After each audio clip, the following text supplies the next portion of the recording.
Hey friends, I have a layout today for Simple Stories. I did this layout before Christmas. It's using the Merry and Bright collection, and I showed it to you in my flip through video, but I hadn't edited the process video yet.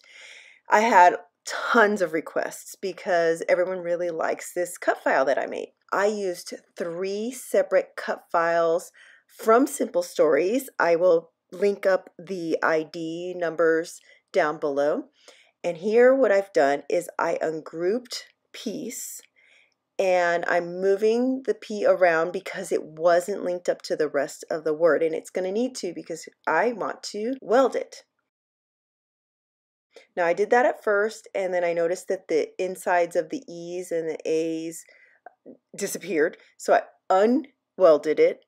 Now I'm selecting everything there so I can make it a compound path again, and then weld it together, and there you have one single word. With the love, doing the same thing. Ungroup it first, move the letters around because they weren't joined up. Move the letters around until I find the placement that I really like. I think it's going to work out really well. And then I am going to weld it together. Now this one doesn't have any loop-de-loops in the middle, so it was a straightforward just weld it. And then I move it around to see where I think it'll nestle really good. So like right under that P. And then joy, I'm going to do the same thing. Once again, I select it all, I ungroup it. In this case, I want to move the little dot on the J away because it's not going to go well trying to weld it to the rest of it. Now joy is one solid word, so I didn't need to weld the individual letters together. I move it around, and then when I like it, I weld it all together. Now, for some reason, I stopped recording, but I ended up moving joy over, and this is what it ends up looking like. Now you notice that this is a solid cut file. This is actually going to be my backing to an outline cut file. But I didn't decide that at first, so I'm going to show you that step later on in the process, and we're going straight into starting the layout. So I have a confession to make. This paper was the whole reason I made this layout. I am obsessed with the black and white buffalo plaid, and I really wanted to showcase it in a cut file. For my background, I wanted white, but I didn't want it to be plain, so I'm using this basil Swiss dot. The color is called Salt. My photo was really weird coloring, so I'd made it black and white, and I don't do that very often. I was inspired by my friend Susanna Lee. She did a layout just before I did this one that did a black and white photo, and we were talking about how the photos, when you turn them black and white, you concentrate more on the emotion there rather than, the colors can be distracting. The first thing I did was audition some pieces to mat my photo with. I wanted an airy effect. My brain naturally thinks of doilies for an airy effect. You can see that I have many options here. I've been collecting doilies for a couple of years now, just a few here and there when I see them, and they come in packs, so they last a long time. And I always seem to fall back to this particular doily. It's called Cambridge lace. I don't know if you've noticed, but this particular doily is really popular with kit clubs. It's just gorgeous. You can actually buy them in shops on Etsy and on eBay, and that's what I did. I stocked up, I think I got like packs of 25 or 50, and they're super affordable that way. I don't remember the shop that I bought these from, but if you just search for Cambridge lace paper doilies, you can find them on eBay or Etsy. And like I said, this is a 6-inch. For another airy layer, I cut a piece of tissue paper, got it lying around while I was wrapping gifts, and I like that there's a little bit of transparency. It's going to be subtle on the layout, but I really like what it adds to it. So right now I have plaid on the brain because I used that same green plaid as my background for a layout I did with this collection before this one. And I used the 12 by 12. This time I'm going to use the 6 by 8 from the 6 by 8 paper pad as one of my matte layers. I just can't get away from the plaid, and I don't want to get away from the plaid. Plus, green is my favorite color. So, oh, and I do want to mention that the scale of the pattern on the 6x8 paper pads is definitely smaller than the 12x12s.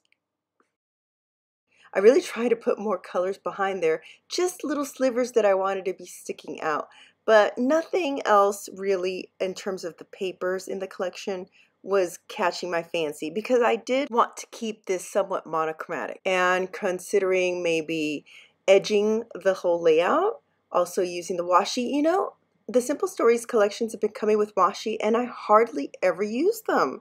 I have to find a way to use more washi. Now I'm going to just start pulling things out and trying them. Right away, I liked that little can with the greenery sticking out. I like that it was vertical. So that's going to make it on the layout in that little position there. And sorry, there's some stuff off camera, but really I'm still just in the audition phase. Look at that adorable mug. It's like my Ray Dunn mugs. I'm obsessed with Ray Dunn. I really wanted to make it on this layout, but it's not gonna, and I'm just gonna have to use that on some other layout. Trees are another obsession of mine. I used several of them in my layout last time as well, and this time no exception, especially because this is the story about my love of trimming the tree. Sometimes there is such a thing as too many choices. There's so many cute icons in this collection and so many different variations on the words. They're big ones and little word strips and different fonts. I really loved it, but I was having a hard time deciding because I did not want to take away from the big title. I didn't want to load it up with things that were gonna be competing. And then I discovered the flowers. So I am not a poinsettia fan, but this collection also has flowers that I think might be peonies or daisies, something. And I really liked the look of them. They look very classy with the buffalo plaid. So I'm actually going to end up using those flowers in different areas. And I do audition the versions that are chipboard, they're in the stickers, they're in puffy version, just to see what I like the best in terms of the scale in the different spots that I'm going to put them in. And to complete a visual triangle of the plaid title, that little tree, plaid tree on the other side, I added the rest of the border sticker that was on the sticker sheet. I used the other half in my previous layout, and to be honest, I would be happy with like an entire sheet of just that plaid border scallop. I could use that for days and days. So things are starting to come together, but I feel like it's still lacking something. And I don't want to add more color behind everything, but what I do is I pull a paper bag, and you can see I tore the top just to add a little texture there. And I like that neutral color. It gives you another layer. It breaks up all the white behind there, and yet it's not competing. I spent a few minutes just moving things around a little bit till I decided that one thing that was missing was an outline on the title. So let's skip over to the Silhouette software again. I'll show you here how I make the outline portion. You go and find the offset function, and I started by hitting the internal offset. You can see how it doubles up. I bump down the distance, which is the amount it's going to be offset from the original, and that's on the inner portion of the letters. I'm just eyeballing at this moment. Then I go and hit the offset and do the same thing, but this one is outlining on the outer portion of the original. I'm trying to select the original part of it to take it out from the middle, so then I have these outlines left over. And those were kind of thin. I'm going to end up having to thicken them up a little bit. I hit Control Z to undo, and then I go back to that little offset panel. And let me explain this a little bit better. Offset means it will have a new line with a space away from the original. either an outer offset, which is just called offset, or the internal offset, which outlines from the inside of your item. I just played with that amount of distance that the new lines are going to be to get an outline that wasn't too thin. I cut the outline out of plain smooth white cardstock and just carefully took it off the mat. My mat is very well used, so it wasn't too sticky. Also on the side there, I printed my journaling on vellum. I'm going to skip over the gluing of this because, you know, that's just tedious and boring, and go straight to the title being completely done.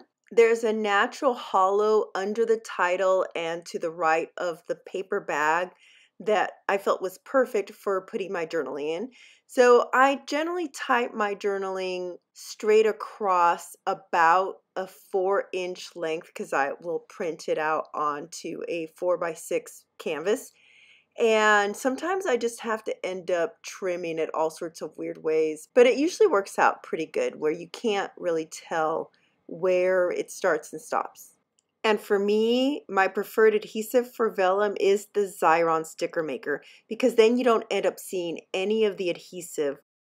Once I've got that down, I'm just putting in some finishing touches. So you can see now that on the title itself, I've got some flowers peeking out from the side and on top of the Y. The bottom border has a little cluster with a flower and some words and a puffy star. In addition to the flower on the Y of joy, I put a couple of puffy stars around it just to fill in some blank areas.